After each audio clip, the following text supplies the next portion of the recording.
بسم اللہ الرحمن الرحیم۔ مقدمہ۔ ان گزارشوں کے عنوان میں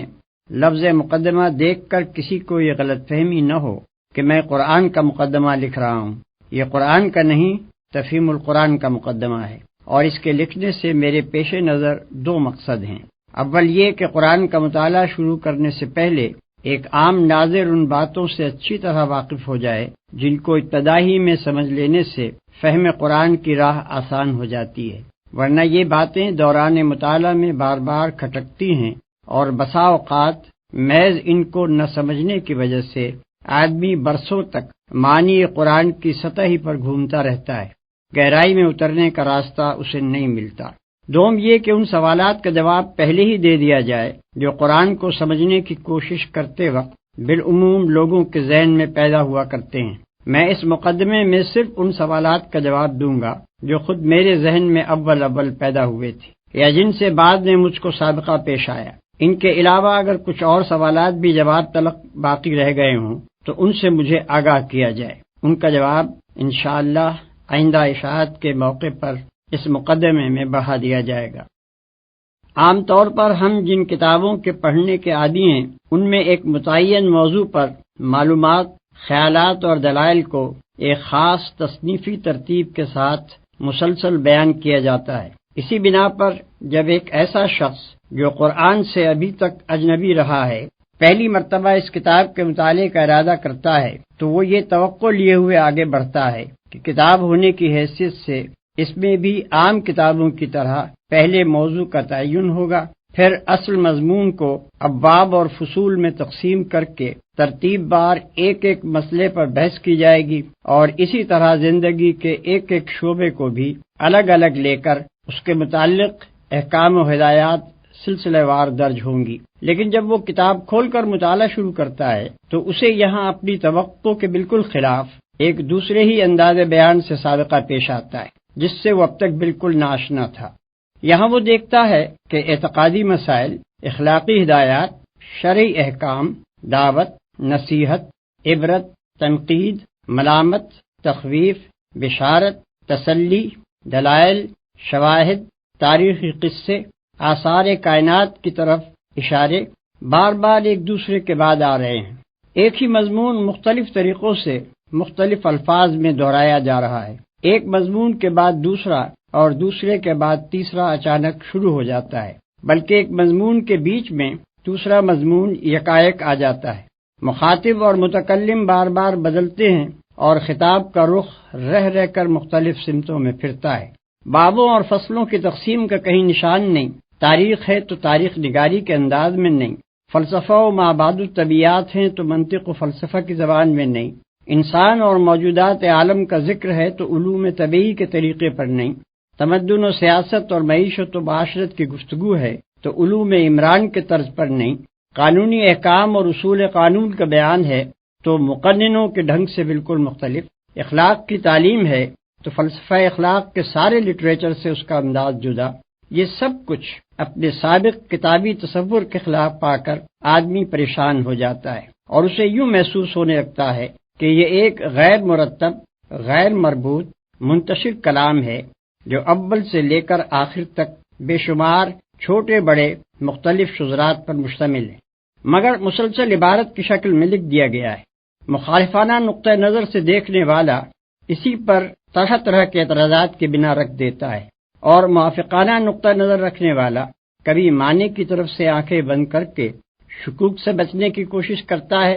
کبھی اس ظاہری بے ترتیبی کی تعویلیں کر کے اپنے دل کو سمجھا لیتا ہے، کبھی مصنوعی طریقے سے ربط تلاش کر کے عجیب نتائج نکالتا ہے، اور کبھی نظریہ شذرات کو قبول کر لیتا ہے، جس کی وجہ سے ہر آیت اپنے سیاق و سباق سے الگ ہو کر ایسی معنی آفرینیوں کی آمادگاہ بن جاتی ہے جو قائل کی منشا کے خلاف ہوتی ہیں۔ پھر ایک کتاب کو اچھی طرح سمجھنے کے لیے ضروری ہے کہ پڑھنے والے کو اس کا موضوع معلوم ہو، اس کے مقصد و مدعا اور اس کے مرکزی مضمون کا علم ہو، اس کے انداز بیان سے واقفیت ہو، اس کی اصطلاحی زبان اور اس کے مخصوص طرز تعبیر سے شناسائی ہو، اور اس کے بیانات اپنی ظاہری عبارت کے پیچھے جن احوال و معاملات سے تعلق رکھتے ہوں وہ بھی نظر کے سامنے رہیں۔ عام طور پر جو کتابیں ہم پڑھتے ہیں ان میں یہ چیزیں بآسانی مل جاتی ہیں، اس لیے ان کے مضامین کی تہ تک پہنچنے میں ہمیں کوئی بڑی زحمت نہیں ہوتی، مگر قرآن میں یہ اس طرح نہیں ملتی جس طرح ہم دوسری کتابوں میں انہیں پانے کے عادی رہے ہیں۔ اس لیے ایک عام کتاب خواں کی سی ذہنیت لے کر جب ہم میں کا کوئی شخص قرآن کا مطالعہ شروع کرتا ہے تو اسے کتاب کے موضوع، مدعا اور مرکزی مضمون کا سراغ نہیں ملتا۔ اس کا انداز بیان اور طرز تعبیر بھی اسے کچھ اجنبی سا محسوس ہوتا ہے، اور اکثر مقامات پر اس کی عبارات کا پس منظر بھی اس کی نگاہوں سے اوجھل رہتا ہے۔ نتیجہ یہ ہوتا ہے کہ متفرق آیات میں حکمت کے جو موتی بکھرے ہوئے ہیں ان سے کم و بیش مستفید ہونے کے باوجود آدمی کلام اللہ کی اصلی روح تک پہنچنے سے محروم رہ جاتا ہے، اور علم کتاب حاصل کرنے کے بجائے اس کو کتاب کے محض چند منتشر نکات و فوائد پر قناعت کر لینی پڑتی ہے۔ بلکہ اکثر لوگ جو قرآن کا مطالعہ کر کے شبہات میں مبتلا ہو جاتے ہیں، ان کے بھٹکنے کی ایک وجہ یہ بھی ہے کہ فہم کتاب کے ان ضروری مبادی سے ناواقف رہتے ہوئے جب وہ قرآن کو پڑھتے ہیں تو اس کے صفحات پر مختلف مضامین انہیں بکھرے ہوئے نظر آتے ہیں۔ بکثرت آیات کا مطلب ان پر نہیں کھلتا۔ بہت سی آیات کو وہ دیکھتے ہیں کہ بجائے خود نور حکمت سے جگمگا رہی ہیں مگر سیاق عبارت میں بالکل بے جوڑ محسوس ہوتی ہیں۔ متعدد مقامات پر تعبیرات اور اسلوب بیان کی ناواقفیت انہیں اصل مطلب سے ہٹا کر کسی اور ہی طرف لے جاتی ہے، اور اکثر مواقع پر پس منظر کا صحیح علم نہ ہونے سے شدید غلط فہمیاں پیش آتی ہیں۔ قرآن کس قسم کی کتاب ہے، اس کے نزول کی کیفیت اور اس کی ترتیب کی نوعیت کیا ہے، اس کا موضوع گفتگو کیا ہے، اس کی ساری بحث کس مدعا کے لیے ہے، کس مرکزی مضمون کے ساتھ اس کے یہ بے شمار مختلف النوع مضامین وابستہ ہیں، کیا طرز استدلال اور کیا طرز بیان اس نے اپنے مدعا کے لیے اختیار کیا ہے، یہ اور ایسے ہی دوسرے چند ضروری سوالات ہیں جن کا جواب صاف اور سیدھے طریقے سے اگر آدمی کو ابتدائی میں مل جائے تو وہ بہت سے خطرات سے بچ سکتا ہے، اور اس کے لیے فہم و تدبر کی راہیں کشادہ ہو سکتی ہیں۔ جو شخص قرآن میں تصنیفی ترتیب تلاش کرتا ہے اور وہاں اسے نہ پا کر کتاب کے صفحات میں بھٹکنے لگتا ہے، اس کی پریشانی کی اصل وجہ یہی ہے کہ وہ مطالعہ قرآن کے ان مبادی سے ناواقف ہوتا ہے۔ وہ اس گمان کے ساتھ مطالعہ شروع کرتا ہے کہ وہ مذہب کے موضوع پر ایک کتاب پڑھنے چلا ہے۔ مذہب کا موضوع اور کتاب، ان دونوں کا تصور اس کے ذہن میں وہی ہوتا ہے جو بالعموم مذہب اور کتاب کے متعلق ذہنوں میں پایا جاتا ہے، مگر جب وہاں اسے اپنے ذہنی تصور سے بالکل ہی مختلف ایک چیز سے سابقہ پیش آتا ہے تو وہ اپنے آپ کو اس سے مانوس نہیں کر سکتا، اور سرشتہ مضمون ہاتھ نہ آنے کے باعث بین السطور یوں بھٹکنا شروع کر دیتا ہے جیسے وہ ایک اجنبی مسافر ہے جو کسی نئے شہر کی گلیوں میں کھو گیا ہے۔ اس گم گشتگی سے وہ بچ جائے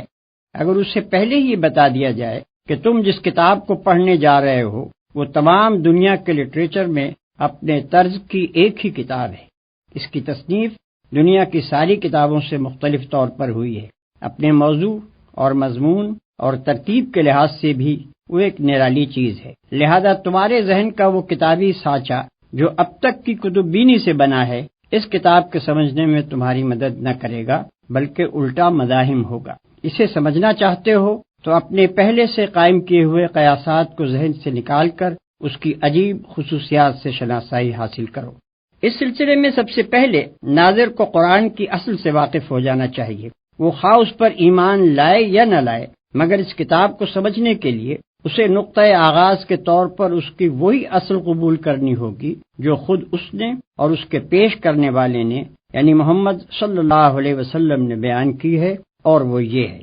ایک، خداوند عالم نے جو ساری کائنات کا خالق اور مالک اور فرماروا ہے، اپنی بے پایہ مملکت کے اس حصے میں جسے زمین کہتے ہیں انسان کو پیدا کیا، اسے جاننے اور سوچنے اور سمجھنے کی قوتیں دیں، بھلائی اور برائی کی تمیز دی، انتخاب اور ارادے کی آزادی عطا کی، تصرف کے اختیارات بخشے، اور فی الجملہ ایک طرح کی خود اختیاری آٹونومی دے کر اس زمین میں اپنا خلیفہ بنایا۔ دو، اس منصب پر انسان کو مقرر کرتے وقت خداوند عالم نے اچھی طرح اس کے کان کھول کر یہ بات اس کے ذہن نشین کر دی تھی کہ تمہارا اور تمام جہان کا مالک، معبود اور حاکم میں ہوں۔ میری سلطنت میں نہ تم خود مختار ہو نہ کسی دوسرے کے بندے ہو، اور نہ میرے سوا کوئی تمہاری اطاعت و بندگی اور پرستش کا مستحق ہے۔ دنیا کی یہ زندگی جس میں تمہیں اختیارات دے کر بھیجا جا رہا ہے، دراصل تمہارے لیے ایک امتحان کی مدت ہے، جس کے بعد تمہیں میرے پاس واپس آنا ہوگا،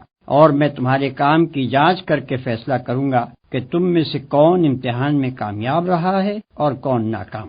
تمہارے لیے صحیح رویہ یہ ہے کہ مجھے اپنا واحد معبود اور حاکم تسلیم کرو، جو ہدایت میں بھیجوں اس کے مطابق دنیا میں کام کرو، اور دنیا کو دارالامتحان سمجھتے ہوئے اس شعور کے ساتھ زندگی بسر کرو کہ تمہارا اصل مقصد میرے آخری فیصلے میں کامیاب ہونا ہے۔ اس کے برعکس تمہارے لیے ہر وہ رویہ غلط ہے جو اس سے مختلف ہو۔ اگر پہلا رویہ اختیار کرو گے جسے اختیار کرنے کے لیے تم آزاد ہو، تو تمہیں دنیا میں امن و اطمینان حاصل ہوگا، اور جب میرے پاس پلٹ کر آؤ گے تو میں تمہیں ابدی راحت و مسرت کا وہ گھر دوں گا جس کا نام جنت ہے۔ اور اگر کسی دوسرے رویے پر چلو گے جس پر چلنے کے لیے بھی تم کو آزادی دی ہے، تو دنیا میں تم کو فساد اور بے چینی کا مزہ چکھنا ہوگا، اور دنیا سے گزر کر عالم آخرت میں جب آؤ گے تو ابدی رنج و مصیبت کے اس گڑھے میں پھینک دیے جاؤ گے جس کا نام دوزخ ہے۔ نمبر 3، یہ فہمائش کر کے مالک کائنات نے نوع انسانی کو زمین میں جگہ دی،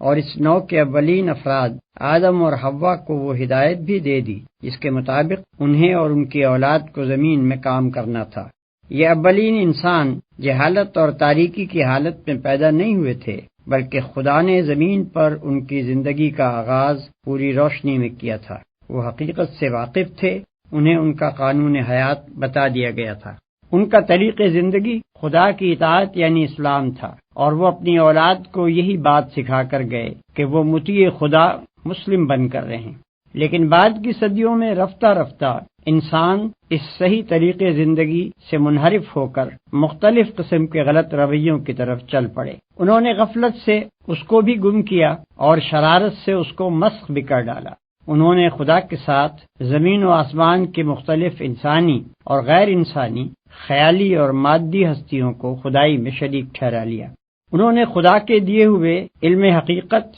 یعنی العلم میں طرح طرح کے اوہام اور نظریوں اور فلسفوں کی آمیزش کر کے بے شمار مذاہب پیدا کر لیے۔ انہوں نے خدا کے مقرر کیے ہوئے عادلانہ اصول اخلاق و تمدن شریعت کو چھوڑ کر یا بگاڑ کر اپنی خواہشات نفس اور اپنے تعصبات کے مطابق ایسے قوانین زندگی گھڑ لیے جن سے خدا کی زمین ظلم سے بھر گئی۔ نمبر 4، خدا نے جو محدود خود اختیاری انسان کو دی تھی اس کے ساتھ یہ بات مطابقت نہ رکھتی تھی کہ وہ اپنی تخلیقی مداخلت سے کام لے کر ان بگڑے ہوئے انسانوں کو زبردستی صحیح رویے کی طرف موڑ دیتا، اور اس نے دنیا میں کام کرنے کے لیے جو مہلت اس نوع کے لیے اور اس کی مختلف قوموں کے لیے مقرر کی تھی، اس کے ساتھ یہ بات بھی مطابقت نہ رکھتی تھی کہ اس بغاوت کے رونما ہوتے ہی وہ انسانوں کو ہلاک کر دیتا۔ پھر جو کام ابتدائے آفرینش سے اس نے اپنے ذمے لیا تھا وہ یہ تھا کہ انسان کی خود اختیاری کو برقرار رکھتے ہوئے اس کی مہلت عمل کے دوران میں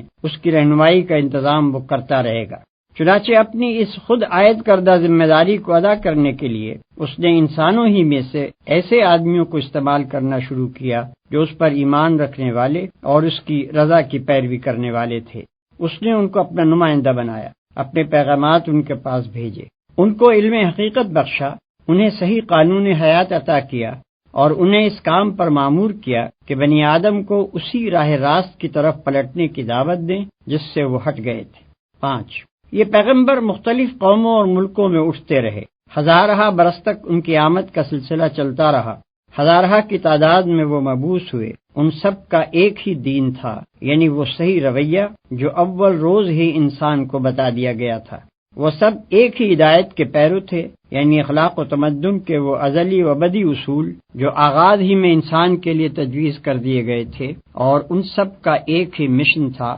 یعنی یہ کہ اس دین اور اس ہدایت کی طرف اپنے ابنائے نو کو دعوت دیں۔ پھر جو لوگ اس دعوت کو قبول کر لیں ان کو منظم کر کے ایک ایسی امت بنائیں جو خود اللہ کے قانون کی پابند ہو، اور اس دنیا میں قانون الہی کی اطاعت قائم کرنے اور اس قانون کی خلاف ورزی روکنے کے لیے جد و جہد کرے۔ ان پیغمبروں نے اپنے اپنے دور میں اپنے اس مشن کو پوری خوبی کے ساتھ ادا کیا۔ مگر ہمیشہ یہی ہوتا رہا کہ انسانوں کی ایک کثیر تعداد تو ان کی دعوت قبول کرنے پر آمادہ ہی نہ ہوئی، اور جنہوں نے اسے قبول کر کے امت مسلمہ کی حیثیت اختیار کی وہ رفتہ رفتہ خود بگڑتے چلے گئے، حتیٰ کہ ان میں سے بعض امتیں ہدایت الہی کو بالکل ہی گم کر بیٹھیں اور بعض نے خدا کے ارشادات کو اپنی تحریفات اور آمیزشوں سے مسخ کر دیا۔ 6۔ آخر کار خداوند عالم نے سرزمین عرب میں محمد صلی اللہ علیہ وسلم کو اسی کام کے لیے مبعوث کیا جس کے لیے پچھلے انبیاء آتے رہے تھے۔